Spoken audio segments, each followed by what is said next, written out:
Abra sua Bíblia em Samuel. 2 Samuel.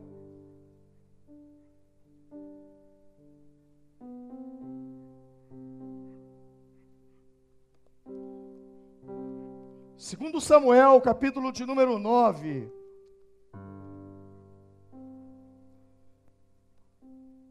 Segundo Samuel, capítulo de número 9. Quem encontrou, diga amém. Quem não encontrou, diga amém.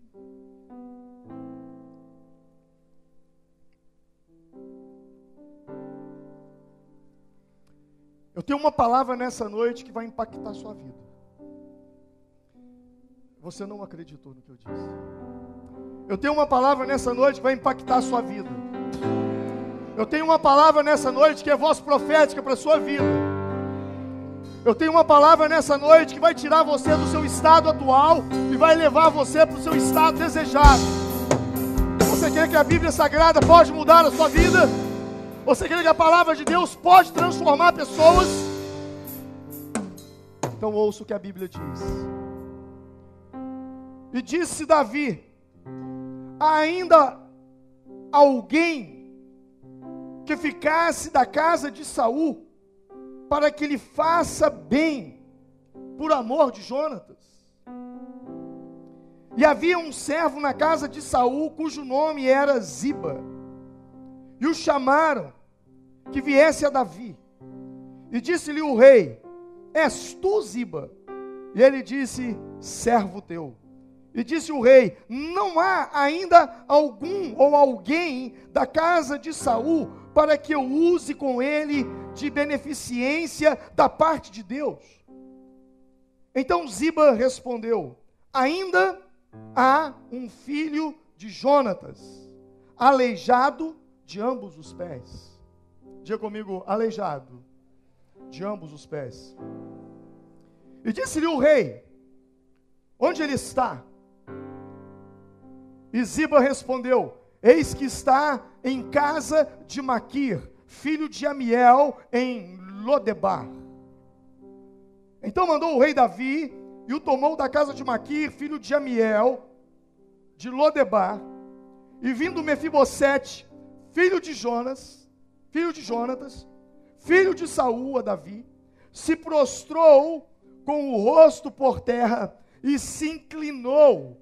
E disse Davi: Mefibosete. E ele disse: eis aqui teu servo. E disse-lhe Davi: não temas, porque de certo usarei contigo de beneficência por amor de Jonatas teu pai, e te restituirei todas as terras de Saul teu pai, e tu de contínuo comerás pão à minha mesa. Então se inclinou e disse: quem é teu servo, para tu teres olhado para um cão morto, tal como eu? Então chamou Davi a Ziba, moço de Saul, e disse-lhe: tudo o que pertencia a Saul e de toda a sua casa tenho dado ao filho de teu senhor. Trabalhar-lhes-ás, pois, a terra, tu e teus filhos e teus servos, e recolherás os frutos, para que o filho de teu senhor tenha pão que coma. E Mefibosete, filho de teu servo, de contínuo comerá pão à minha mesa. E tinha Ziba 15 filhos e 20 servos. E disse Ziba ao rei: conforme tudo quanto meu senhor, ó rei, manda o seu servo, assim fará teu servo. Porém Mefibosete comerá à minha mesa como um dos filhos do rei. E tinha Mefibosete um filho pequeno, cujo nome era Mica, e todos quantos moravam na casa de Ziba eram servos de Mefibosete. Morava, pois, Mefibosete em Jerusalém, porquanto de contínuo comia à mesa do rei, e era coxo de ambos os pés. Amém. Versículo 8. Então se inclinou e disse: quem é teu servo, para tu teres olhado para um cão morto como eu? Diga comigo: olhado para um cão morto, como eu, digo de novo, olhado para um cão morto, como eu, amém. Sabe, irmãos,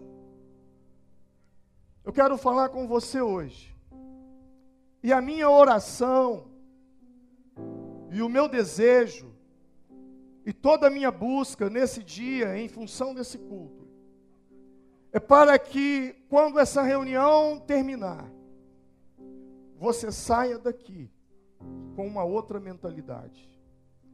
Você saia daqui com uma nova forma de pensar.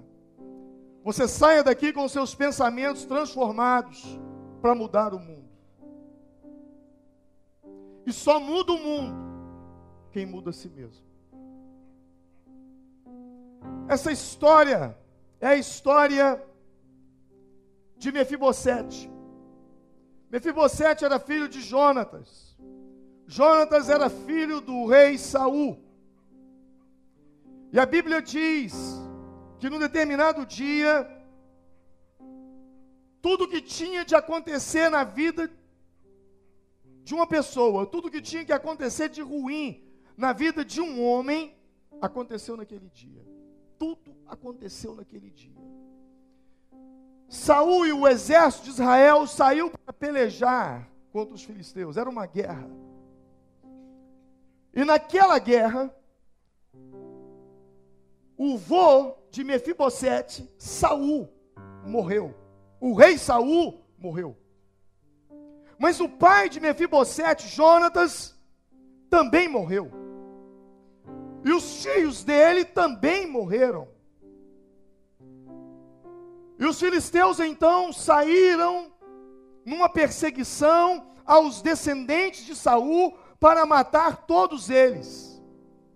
E a babá, aquela que cuidava de Mefibosete, quando ouviu falar que os filisteus estavam vindo, ela pega o bebê, ou melhor, o garotinho, que tinha 5 anos de idade, e ela coloca esse menino nos braços e sai correndo com ele. Mas ela tropeça e ela cai. E ao cair, o menino quebra as 2 pernas. Houve fratura nas 2 pernas de Mefibosete. E eles então correram carregando aquele menino e o esconderam numa terra chamada Lodebar. E ali ele ficou. Os anos passaram e ele começou a crescer. E ele sempre ouviu uma história. O novo rei geralmente mata os descendentes do antigo rei. E ele cresceu ouvindo aquilo. Ele colocou aquilo na sua mente e ficou ali até os seus 25 anos de idade. Dizem alguns pesquisadores. Interessante que Mefibosete teve uma história muito ruim. Imagina você perder um avô, o pai e os tios e ainda ficar paralítico no mesmo dia. Que horrível.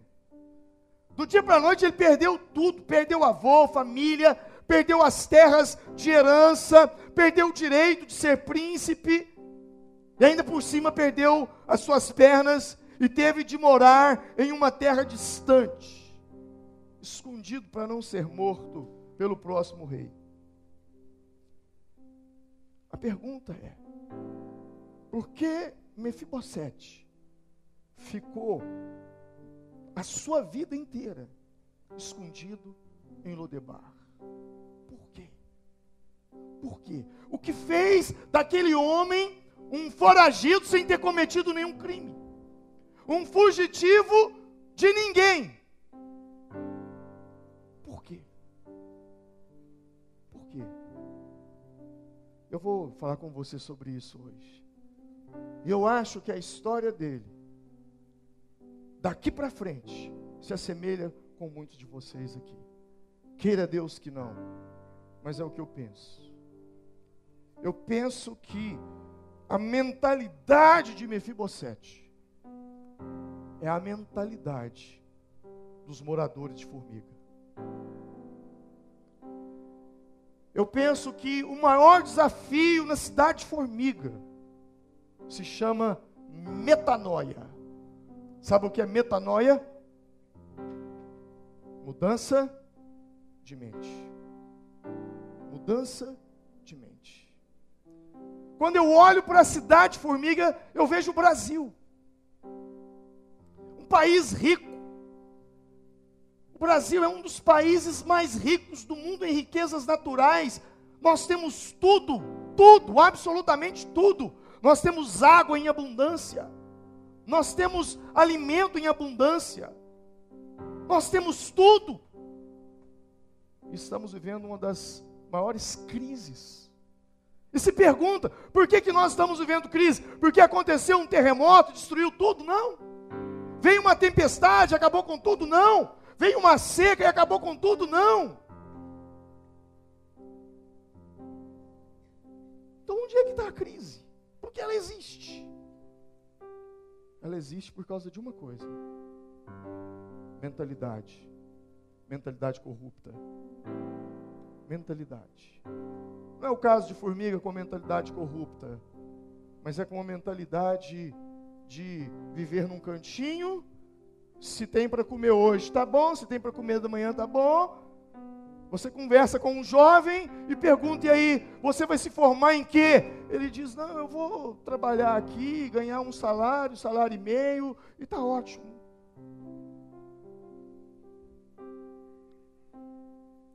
Quando se fala, vamos fazer grandes coisas, não precisa disso. Vamos trazer coisas grandes para a cidade, não. E a população reclama dos governantes, reclama, é o retrato do Brasil. Mas não há atitude, não há ação. E se alguém pode fazer alguma coisa, ao meu ver, é aqueles que têm mentes transformadas. Aqueles que enxergam mais longe. Aqueles que têm visão, aqueles que tiveram uma experiência com Deus e têm visão. Mas por que muitas vezes as pessoas, elas não conseguem romper? Como Mefibosete, que, não, eu sou príncipe, eu sou filho de rei, neto de rei, mas só a vida me basta e está excelente. Porque aquele moço, ele amargava uma coisa dentro dele. E essa coisa se chama passado. Diga comigo: amargava o passado.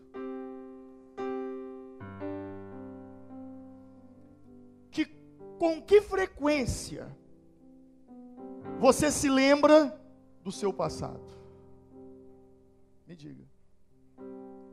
Com que frequência você se lembra das coisas ruins que te aconteceram?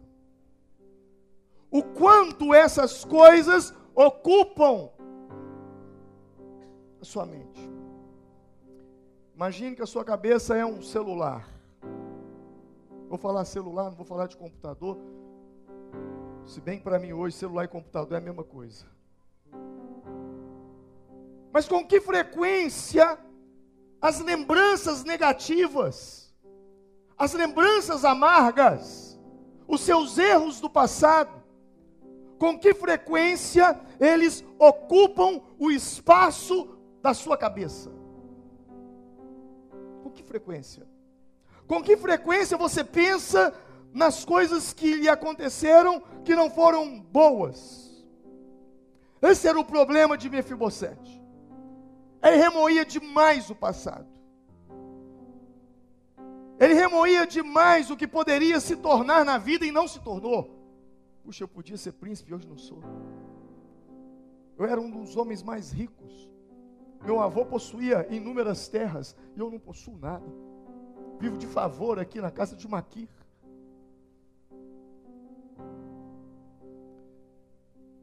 Eu lhe faço uma pergunta. O que ficar remoendo o passado te ajuda? O que ficar pensando nos problemas que você teve no passado contribui para te tornar uma pessoa melhor? Sabe, isso que eu estou falando é tão sério, que inúmeras vezes você vai ver na Bíblia, Deus falando, eis que faço novas todas as coisas. O próprio apóstolo Paulo, quando ele fala da conversão, ele diz, eis que tudo se fez novo, as coisas velhas passaram. Há uma pesquisa que diz que 70% da energia que as pessoas gastam são com coisas que aconteceram e não tem jeito mais de consertar. Isso quer dizer que sobra só 30% para você pensar em avançar e romper na vida. Não é errado pensar no passado, mesmo nas coisas ruins, desde que, eu digo desde que, você dê um novo significado para essas coisas. Eu não falo de fazer uma lavagem cerebral e esquecer, não. Mas dar um significado. Dar um significado. Dar um significado àquilo que já aconteceu. Mas dar um significado diferente. Um significado que possa contribuir para o seu presente, dar um significado que possa contribuir para o seu futuro.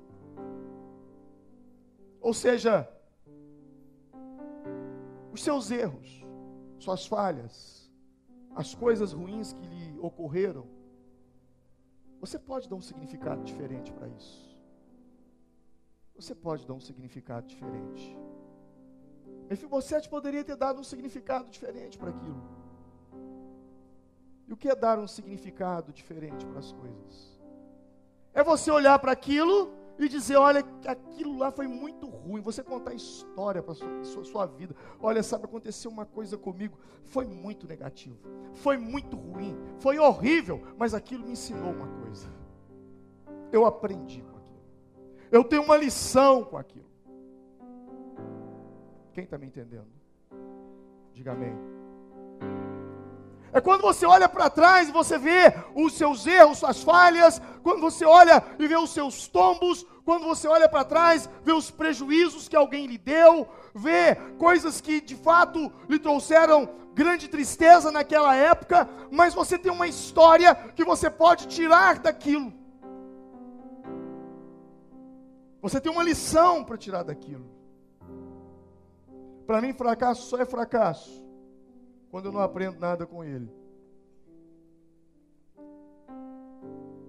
Jeremias, o profeta, ao ver Jerusalém destruída, ao ver Nabucodonosor tomando toda a cidade, incendiando a cidade, destruindo o templo, acabando com tudo, matando as pessoas, corpos julgados de um lado, crianças chorando, órfãos, porque os seus pais haviam morrido. Jeremias, nas suas lamentações, eu digo lamentações, naquele livro de lamentações, existem duas passagens que eu acho extremamente fundamentais.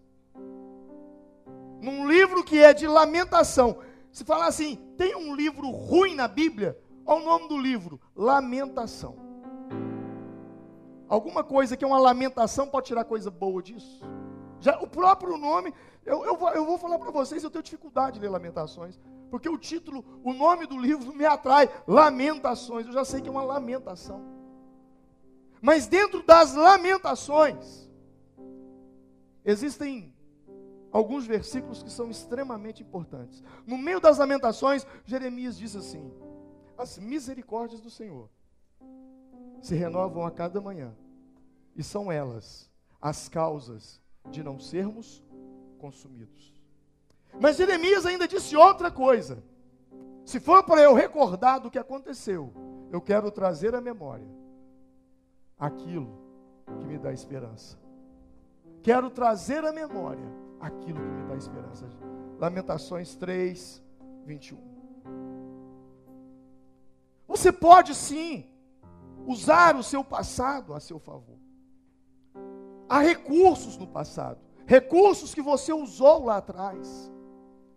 Diante de desafios, diante de circunstâncias, diante de problemas, o seu passado tem uma história positiva. Diante de doenças que você passou, há muitos de vocês que sabem disso, que não era para vocês estarem aqui hoje, não era para estarem vivos, mas fatos aconteceram, a boa mão de Deus veio sobre você, e está você aqui hoje.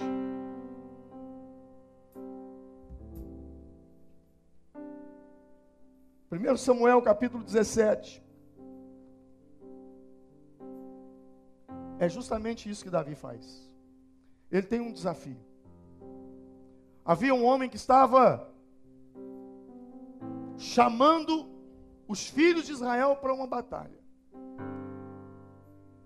Ele era um gigante, assim o viam.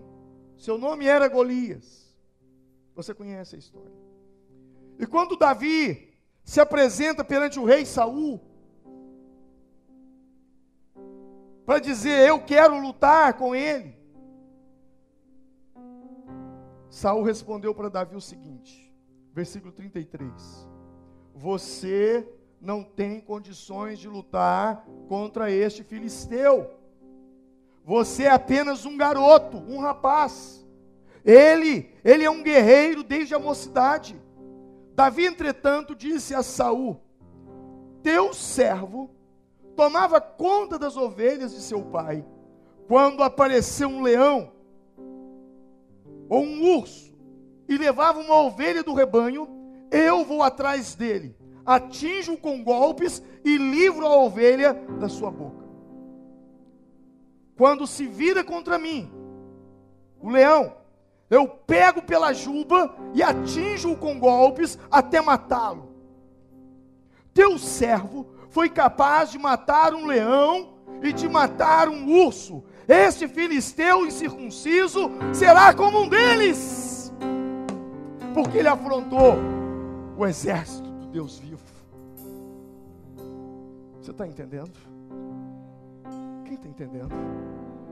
Ele tem um desafio, é presente, mas na sua memória ele volta lá no campo, cuidando das ovelhas do pai, e diz, eu estava lá um dia, e veio um leão, eu venci o leão, eu matei o leão, veio um urso, eu matei o urso, se eu matei o urso, se eu matei o leão, eu vou matar esse filisteu.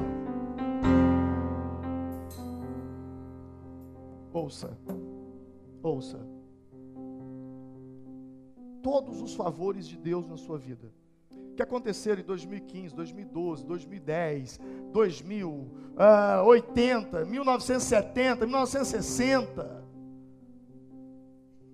Todos os favores que Deus fez por você e para você são recursos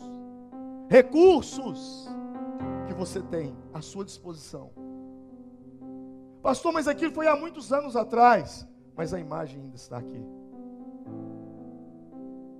Está aqui, na sua cabeça. Por um segundo, feche os seus olhos. E comece a lembrar de uma cena que você vivenciou no passado. Uma cena muito difícil, mas você conseguiu se livrar dela. Você conseguiu sair. Algo que era difícil, tente se lembrar. Traga a sua mente, eu sei que você tem muitas histórias para contar, eu sei disso. Lembre-se de uma. Visualize isso agora. Vá para dentro da cena como Davi foi. Ele citava até a juba do leão. Tente se lembrar da roupa que você usava naquele dia. Tente se lembrar. Tente se lembrar do ambiente, do cenário aonde você estava. E naquele dia foi um dia fantástico na sua vida. Aquele dia foi um dia de vitória na sua vida. No seu pensamento, olhando para essa imagem, olha a alegria que você está. Olha a alegria que você vivencia. Agora volte para cá. Quem conseguiu? Faz assim com a mão.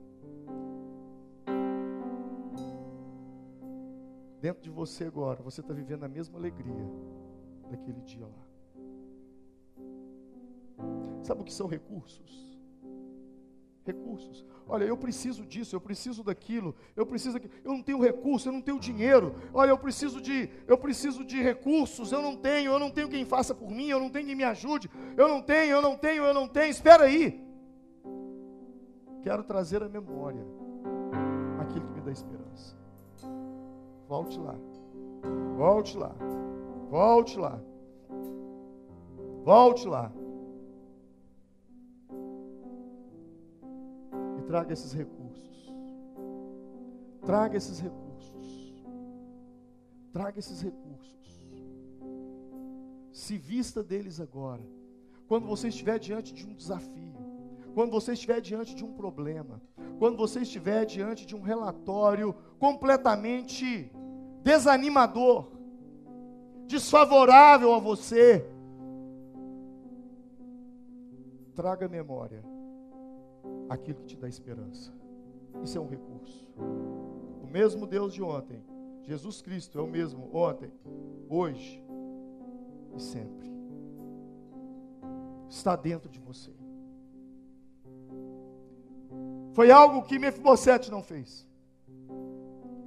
Porque se tivesse feito, se ele tivesse usado aquele dia em que o seu avô havia morrido, em que seus tios haviam morrido, em que seu pai havia morrido, se ele tivesse usado aquele recurso de dar um ressignificado, ou seja, de dar um novo significado àquela história e dizer: ei, espera aí, aconteceu a maior desgraça da minha vida, mas eu estou vivo, eu estou aqui, não tenho pernas, não ando, mas estou aqui, eu estou vivo. E se Deus me livrou de algo que era impossível, um livramento, aquele Deus de ontem vai fazer por mim hoje. Se ele tivesse feito isso, ele não teria ficado 25 anos escondido. Quem está comigo diz amém. Pastor, mas o que impediu ele de fazer isso? Eu poderia dizer várias coisas, mas eu posso falar duas aqui. Primeiro, acreditar no que as pessoas dizem. As pessoas falam o tempo todo. As pessoas falam de um monte de coisa. É possível que você já escutou muitas histórias a meu respeito. E se você desse ouvido às coisas que você ouviu de mim, ou a meu respeito, você não estaria aqui hoje. Mas as pessoas que mais erram no mundo são aquelas, e as mais covardes, são aquelas que ouvem uma versão e não dão espaço para ouvir a outra versão, e já formam uma conclusão, e já tomam suas decisões. Porque as pessoas diziam: olha, Davi vai te matar, Davi vai te matar, Davi vai te matar. Então ele ficava escondido. E quando ele ouvia Davi, sabe o que acontecia? A mão começava a tremer, o coração disparava, respiração ofegante. E quando ele colocava a cabeça no travesseiro e ficava pensando, quem sabe ele até orava: oh Deus, não deixa Davi me matar não. Quem falou que Davi queria matá-lo? Pessoas.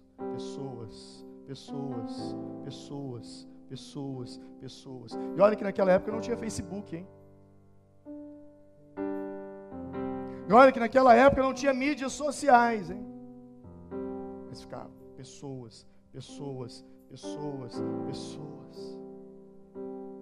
As pessoas falam muito, as pessoas falam de coisas, sabe, uma coisa desse tamanho, eles pegam e colocam o tamanho de um monstro, e as pessoas acreditam naquilo. Sabe, o dia que se você gosta de alguém, se você ama alguém, se você preza por alguém, e alguém te falar mal dessa pessoa, e se é importante essa pessoa na sua vida, antes de fazer um julgamento, vá até ela e ouça da própria boca. Mas Mefibosete não fez isso. Davi vai te matar, Davi vai te matar, Davi vai tomar suas terras, Davi quer acabar com você, Davi quer acabar com você. E ele ficou ali 25 anos acreditando que Davi queria matá-lo. Até o dia em que Davi acorda, começa a pensar, gente, Saul morreu, Jonatas teve seus filhos, será que ninguém sobreviveu? Será que os filisteus matou todo mundo? Aí Davi pergunta, gente, alguém sabe se existe algum descendente de Saul?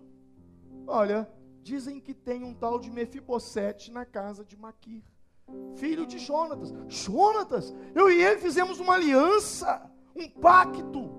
Se eu morresse, ele cuidaria da minha família. Se ele morresse, eu cuidaria da família dele. Ele tem um filho vivo? Tem, Mefibosete, paralítico das duas pernas, porque no dia em que os filisteus matou todo mundo, a babá foi correr e tropeçou e caiu com ele, e ele vive lá em Lodebar, Davi disse, eu tenho que fazer algo de bom para esse homem, completamente oposto ao que... Deixa eu te fazer uma pergunta, quem que está no seu ouvido, ó? Tem alguém no seu ouvido? Tem alguém no seu ouvido assim, ó? Seu marido, seu marido, seu marido, sua esposa, sua esposa, sua esposa, seu filho, sua igreja, sua igreja. Pior quando eles não falam assim, sua igreja. Pior quando falam assim, nossa igreja. Aí é pior ainda.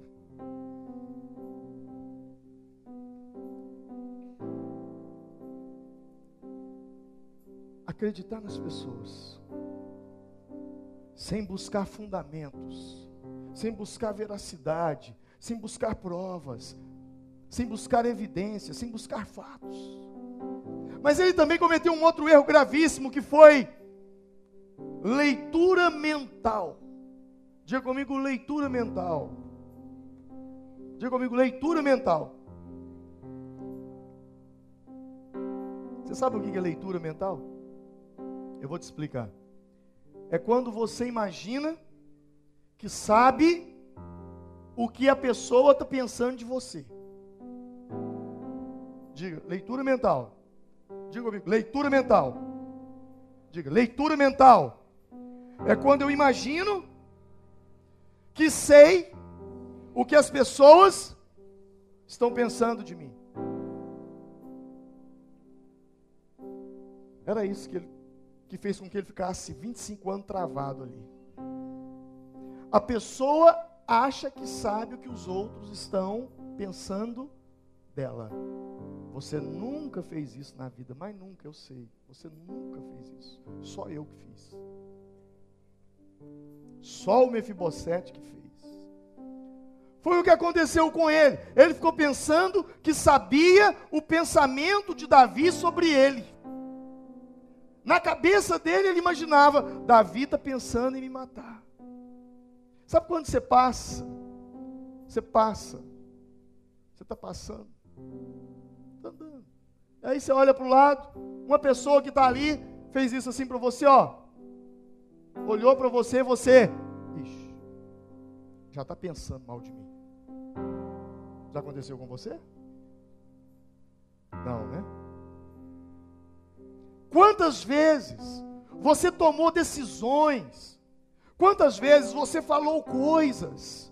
Porque você pensava que sabia o pensamento da pessoa. Sem evidências, sem fatos, sem nada. Foi o que aconteceu com Mefibosete. Ele viveu acreditando 20 anos que sabia o que se passava na cabeça de Davi. Davi quer me matar. Quantas atitudes, quantas decisões erradas, quantas vezes que você abriu sua boca para falar alguma coisa sobre alguém que você achava que sabia o que ele estava pensando.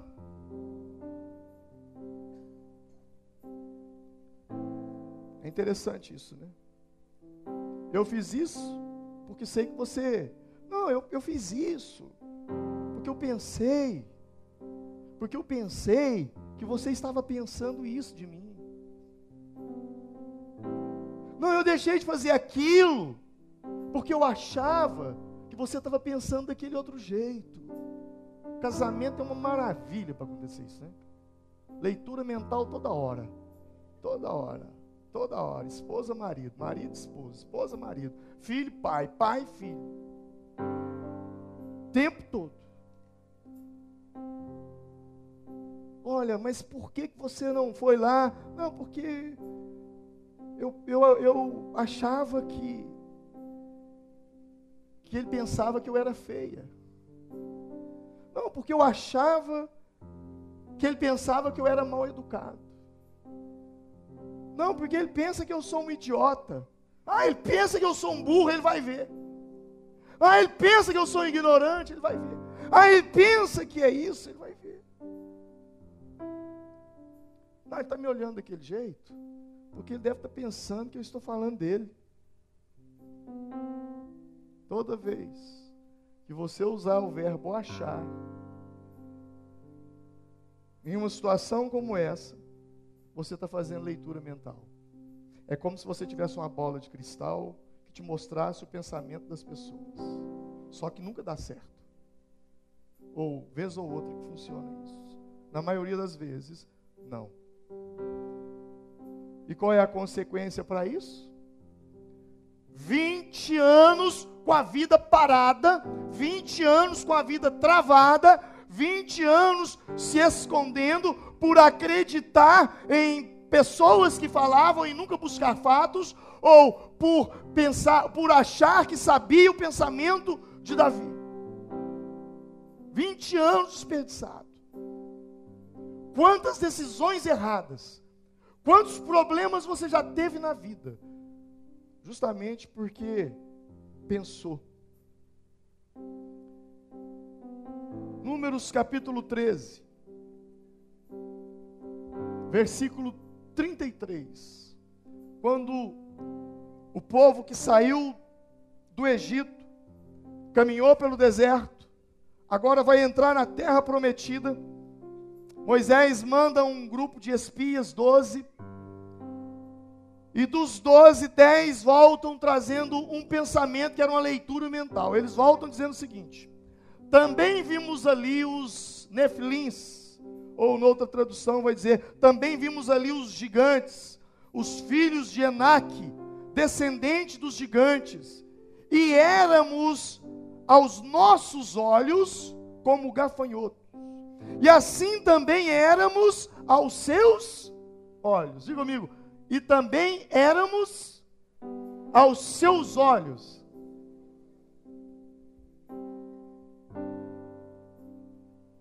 Você já teve uma situação em que você se deparou com um cachorro e você fez uma leitura mental que está passando na cabeça do cachorro? Ele vai me avançar e vai me morder. E o cachorro lá pensando assim, ele vai me bater. E de lá você pensava assim, o primeiro movimento dele, eu corro para cá. E o cachorro do outro lado, no primeiro movimento dele, eu corro para lá. Já aconteceu isso com você? Você pensou, você achava que sabia o que estava passando na cabeça do cachorro. E quando você correu, ele também correu. Você para a esquerda, ele para a direita. É mais ou menos esse texto. Nós, quando olhávamos para eles, nós éramos aos seus olhos como gafanhotos. É isso que acontece quando você faz uma leitura mental errada.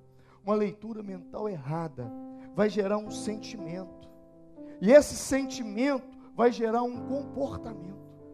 No caso dos filhos de Israel, ao olharem para os gigantes, gerou um sentimento. Sentimento de quê?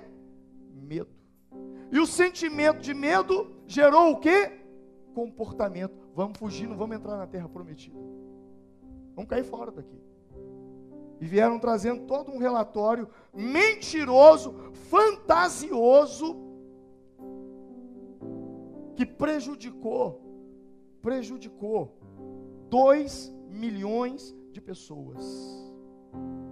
2 milhões de pessoas que estavam com seus filhos, esposas, crianças, todo mundo esperando para entrar na terra prometida, e daí a pouco vem um relatório fantasioso, um relatório imaginário, algo que não tinha fatos, não tinha fundamentos, disseram, olha, não dá para entrar. E todo aquele povo voltou. E ficaram peregrinando 40 anos no deserto. Se assemelha com você? O modo como você está vivendo? Sabe, teve uma época que eu sofri tanta perseguição na minha vida nessa cidade, que eu fui tão idiota, tão besta, tão sem maturidade. Eu acho que todo mundo tinha que nascer com 40 anos de idade. A gente tinha que viver uns 200 anos, mas nascer com 40. Porque com 40 a gente já começa a equilibrar. Aliás, eu não posso dizer isso para todo mundo não, né? Porque tem uns de 60 anos que parece que está dando uma nota até hoje na vida. Mas hoje eu sofria tanto, sabe? Que eu andava, eu olhava para os lados assim, quando eu passava perto das pessoas, eu tinha mania de olhar para trás para ver o que eles estavam falando de mim. Eu nem me conhecia, nem sabia quem eu era. Mas ali eu já imaginava. Leitura mental, eles estão falando isso, estão pensando aquilo, e aquilo me dava uma tristeza. Eu tenho que ir embora dessa cidade, essa cidade não presta, esse povo não sei o quê. Leitura mental gera sentimento, sentimento gera comportamento. Tudo fantasia da minha cabeça, tudo fantasia, tudo leitura mental. Hoje, eu penso muito, quando, às vezes, eu vejo as pessoas, e na mesma hora vem um pensamento, eu luto contra esse pensamento, isso é mentira. Não é verdade, aquela pessoa não está vivendo, não está fazendo isso. Mas se como tudo isso não bastasse, parece que é assim, uma coisa vai desencadeando outra. Agora, quando Davi, então, naquela manhã que ele se levanta, e lembra de Saul, e lembra de Jonatas, e lembra dos irmãos de Jonatas, e se lembra, e pergunta se tem um filho, e mandam trazer Mefibosete até ele, quando ele chega diante de Davi, se arrastando, porque naquela época não existia cadeira de rodas, ele vem se arrastando, e o texto diz aqui, no versículo de número 7, Davi vira para ele, e diz, não temas, porque de certo eu usarei contigo de beneficência, por amor de Jonatas teu pai, e te restituirei todas as terras de Saul teu pai, e tu de contínuo comerás pão na minha mesa, assentado com os meus filhos. É possível que naquela hora Mefibosete dá um cascudo dele mesmo, fala, por que eu não vim aqui há mais tempo? Burro, 20 anos sofrendo, pensando que ele queria me matar, e ele queria me fazer o bem. Mas pior que, quando a pessoa entra por esse caminho, sabe, esse tipo de gente, é muito difícil lidar com esse tipo de gente, porque a mente fica tão poluída, que eles também começam a poluir a mente das outras pessoas. Começa a contaminar a mente. E quando vai falar, só fala coisa negativa, só coisa ruim, só coisa... Gente, coisa ruim existe em todo lugar. Sabe? Eu tenho 1000 motivos para não ser pastor dessa igreja. Eu me decepcionei tanto aqui com ovelhas, com gente que eu ajudei, depois me perseguiu, gente que estava lá no lixo, que a gente restaurou, batizou, casamento destruído, que a gente abraçou, cuidou, depois sai metendo os pés pelas mãos, falando mal da gente. Quantas vezes eu tinha motivo, mas tem um detalhe, tem tanta gente boa nessa igreja, tanta gente que a gente ajudou, que hoje são homens de Deus, mulheres de Deus. Então eu tenho duas opções, olhar para o negativo ou olhar para o positivo. Se eu olhar para o negativo, eu te garanto, a partir de amanhã eu não sou pastor dessa igreja mais. Porque, aliás, eu nem casado com a minha esposa eu fico. Nem vou querer ser pai dos meus filhos. E é bem possível que a minha esposa também nem queira ser casada comigo, e que os meus filhos nem queiram ser meus filhos. Isso também acontece com você. Se você for olhar para as coisas negativas que existem dentro da sua casa, sim ou não?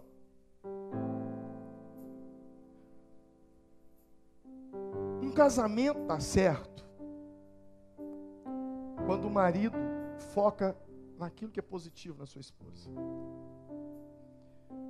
Um casamento dá certo quando a esposa foca naquilo que é positivo no marido.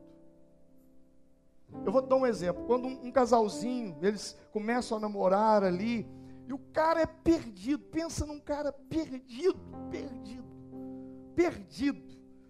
malandro. Tudo quanto é tipo de problema do mundo o cara tem.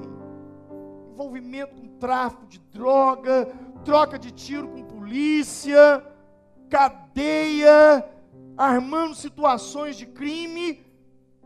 E aí alguém chega e fala, aí o pai chega e fala, minha filha, pelo amor de Deus, minha filha, larga esse moço, ele é isso, isso e isso, minha filha. O que ela fala? Não, pai, ele também tem umas virtudes. Ele é um moço muito inteligente. Ele é isso, ele é aquilo e aquilo outro. Sim ou não? Por pior que seja, tem lado positivo. E o que me chama a atenção é que, minha filha, você não está vendo quem ele é? Ela fala, eu sei, pai, mas eu vou mudar ele. É assim que a gente tem que agir. No emprego da gente, no casamento da gente, na igreja da gente. Que lá me atrapalha na célula da gente. Não, que lá é ruim demais. Não, você não sai de lá. Não, tem um lado positivo. Eu acredito. Porque se você não viver assim, você não vai viver com homem nenhum, com mulher nenhuma, igreja nenhuma, emprego nenhum, porque em todo lugar aonde os teus pés pisarem, na face da terra, tem positivo e negativo. Só não haverá o dia em que nós subirmos e o nosso corpo for transformado em corpo de glória. Aí sim, lá não haverá mais choro, porque limpará todas as lágrimas dos nossos olhos. Lá não haverá pecado. Lá vai ser tudo perfeito. Tudo perfeito. Mas aqui não tem perfeição. Aqui não. Aqui não tem casamento perfeito. Não existe casamento perfeito. Não existe. Perfeito não. Existe casamento bom. Perfeito não. Perfeito é uma palavra perfeita. Sabe qual que é o significado? Sabe o que significa perfeito no grego? Perfeito. Perfeito. No hebraico, perfeito. No português, perfeito. É algo que não tem defeito. Mas esse moço, Mefibosete, porque é uma coisa que vai gerando outra, né? É uma coisa que vai gerando. Quando você olha um ponto negativo, daquilo gera outro, que gera outro, daí a pouco você está com um troço desse tamanho. Esse Mefibosete, quando Davi diz para ele, olha, versículo 9, versículo 8, Davi diz para ele que vai usar de beneficência com ele. O que ele diz para Davi? Então chamou Davi, então se inclinou e disse, quem é o teu servo para tu teres olhado para um cão morto, tal como eu? Qual era a imagem que ele tinha dele? Qual era a imagem que ele tinha dele? Qual era a imagem que ele tinha dele? Um cão morto. Parece que essa frase aqui de 3.000 anos atrás, parece que ela é viva até hoje, né? Quando alguém vai falar mal de alguém que já está destruído na vida, alguém fala, mas você está aí chutando cachorro morto. Essa frase é antiga. A minha pergunta para você é, qual é a imagem que você tem de você? Qual é a imagem que você tem de você? Será que quando você olha para você, quando você olha no espelho, você se enxerga como um cão morto? Como é que você se vê? Porque a maneira que você se vê determinará o seu comportamento. A maneira como você se enxerga vai abrir ou vai fechar portas na sua vida. Se você se enxerga como um cão morto, você diz, aquilo ali não é para mim. Eu não vou conseguir, não vou dar conta. Olha, tem um concurso, não vou nem tentar, porque, sabe, não dá. Não dá. Você diz, não, olha, eu não consigo. Mefibosete se via como um cão morto. E a minha pergunta é: como é que você se vê? Como é que você se olha no espelho? Que tipo de gente é você? Como é que você anda na rua?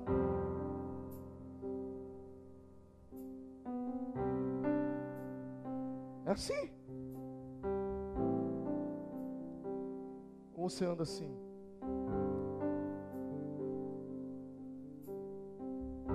A sua postura diz muito sobre você. A sua postura diz muito sobre você.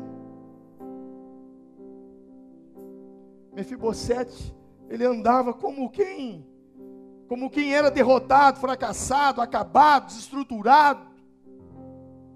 É justamente nesses momentos de desestrutura na vida, é justamente nesses momentos que as circunstâncias são contrárias, é justamente nesses momentos em que a força vem com tudo para te abater, em que o mundo desaba sobre você, você precisa respirar fundo, levantar a cabeça, ombro para trás e dizer: eu tenho um Deus nos céus que olha por mim, eu não estou sozinho.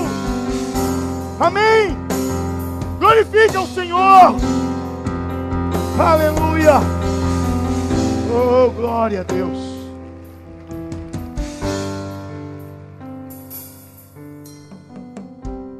Se vê como um cão morto era uma crença. Crença.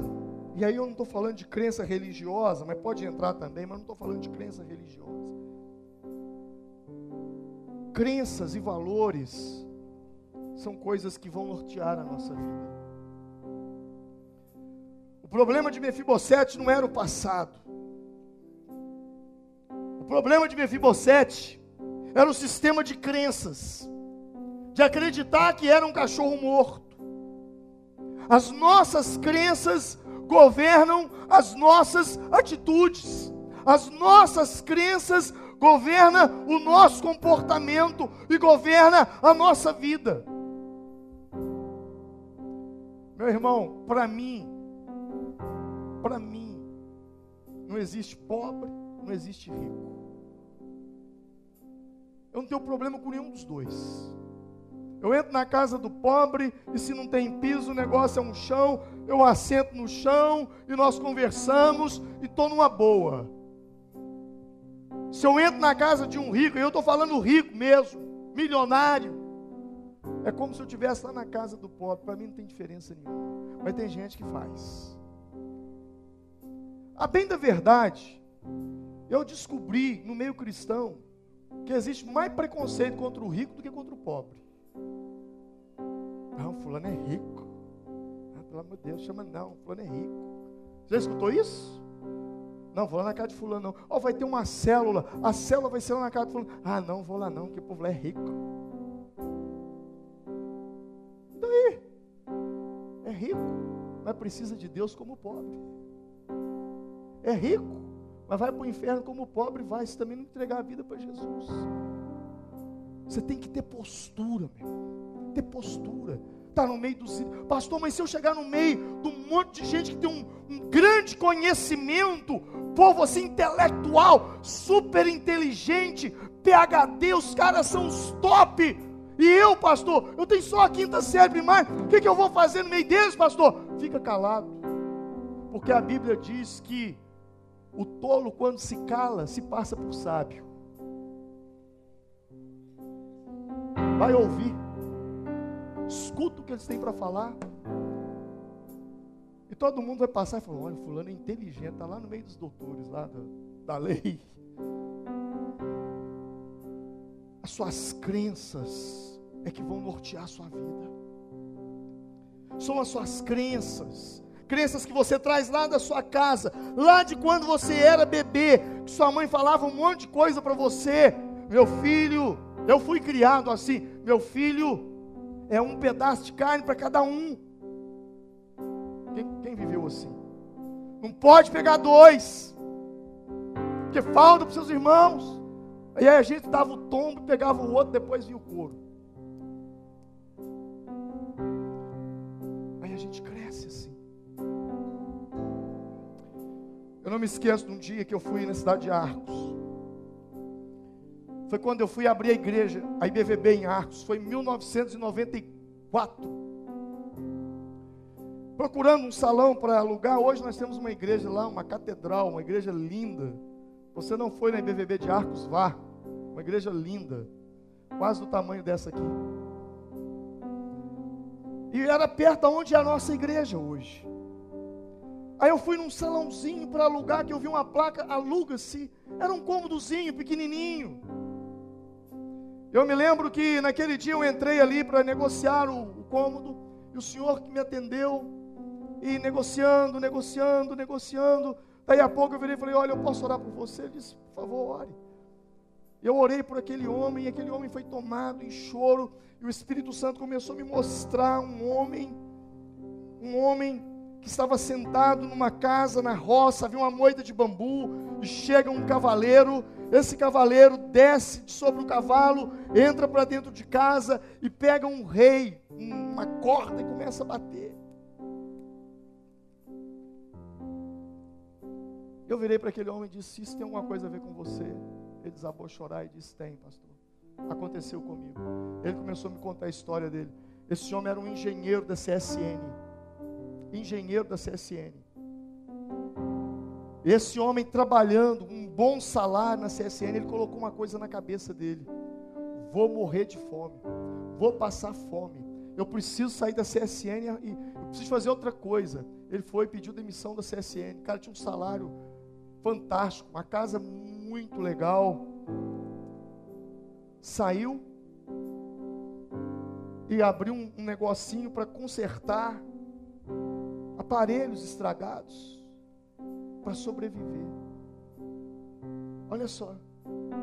E ali, quando Deus me mostra aquele fato, Deus estava me mostrando que ali tinha uma crença junto com um trauma. Aquele homem no ápice da vida dele, um bom salário, os filhos estudando em escola particular. Isso antes de entrar em crise. Pensa bem, 94. Ele larga tudo, porque pensou que ia morrer de fome, tendo um salário altíssimo, um dos melhores salários de Arcos. Mas por causa de quê? Um trauma não curado, lá na infância, aquilo ficou pregado dentro dele, virou uma crença, e aquilo gerou uma fobia nele. Ele não conseguia trabalhar, ele queria sair dali para arrumar alguma coisa. O cara estudou a vida inteira para ser o que era. Loucura. Alguém fala, esse cara é um louco. Não é louco, são crenças. Crenças dentro de nós nos levam a fazer coisas loucas. Crenças dentro de nós nos faz trocar o melhor pelo mais ou menos. Quais são as crenças que você tem dentro de você que te impedem? Quando eu falo de crença, eu digo que o seu problema não é aquilo que você pensa ser seu problema. O seu problema é o seu sistema de crenças. O seu problema é aquilo que você resolveu acreditar. Mefibosete era um homem rico, mas que vivia como um cão morto, por causa de crenças. Quais são suas crenças? Eu não tenho dinheiro para nada. Fulano, vai estudar. Não, eu não tenho tempo para nada, já estou velho. Isso é crença.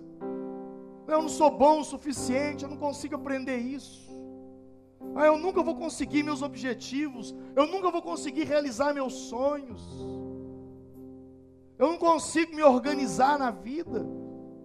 Eu não mereço sucesso, eu não mereço coisas boas. Eu não sei como é que se resolve esse problema. Eu não posso, eu não consigo, eu não sei. Põe aquela imagem para mim no Data Show, por favor. Eu estava dando aula em Belo Horizonte outro dia, e eu falava justamente disso. Não sei se está funcionando aí. Da autossabotagem que começa nas crenças. A pessoa precisa de um resultado na vida. Pense no seu resultado. O que você precisa na vida hoje? Aonde você quer chegar? Em sua vida espiritual, no seu casamento, não sei. A pessoa precisa de um resultado. Eu vou dar um exemplo de uma pessoa que quer se formar. Então essa pessoa precisa passar no concurso. Ela tem um concurso e ela precisa de passar naquele concurso, porque ela vai ter uma melhor uma vida melhor ao fazer isso. Então esse é o resultado da vida dela.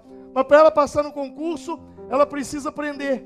Só que para ela aprender, ela precisa de uma coisa. Para ela ter o resultado, ela precisa de ação. E o que é ação? Ação nesse caso é estudar. Ela precisa estudar para aprender, para passar no concurso. Mas para ela ter uma ação, para ela estudar, ela precisa de uma outra coisa. O que ela precisa?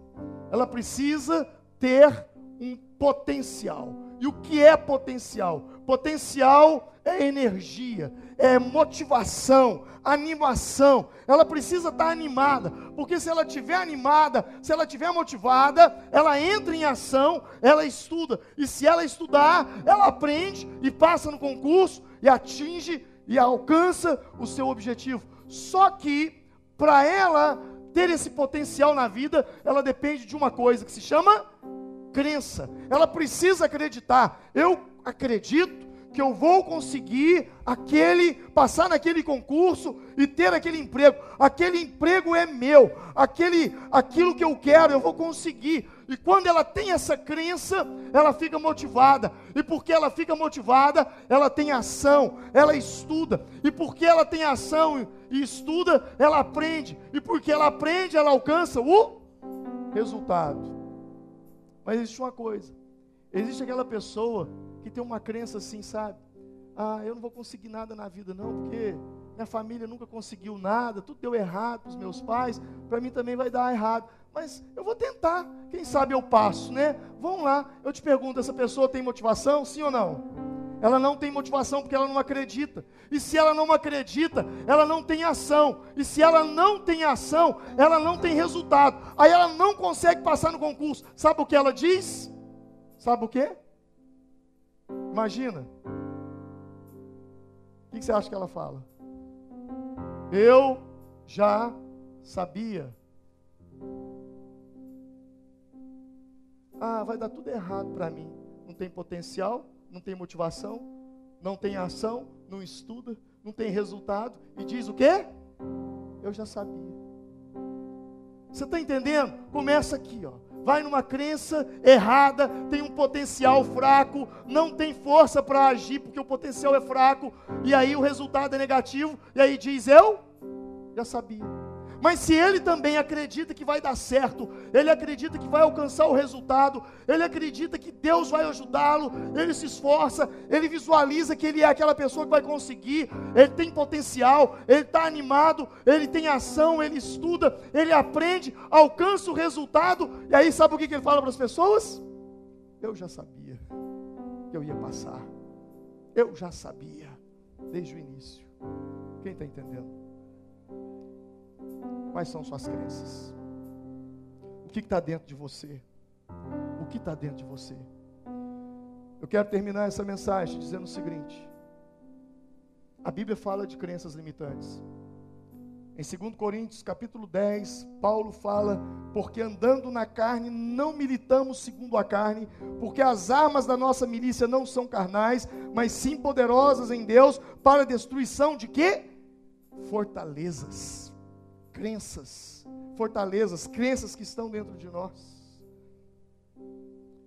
Eu gosto muito de uma frase de Ford, fundador da Ford. Ele disse o seguinte: se você pensa que pode, ou se você pensa que não pode, de qualquer forma, você tem toda a razão.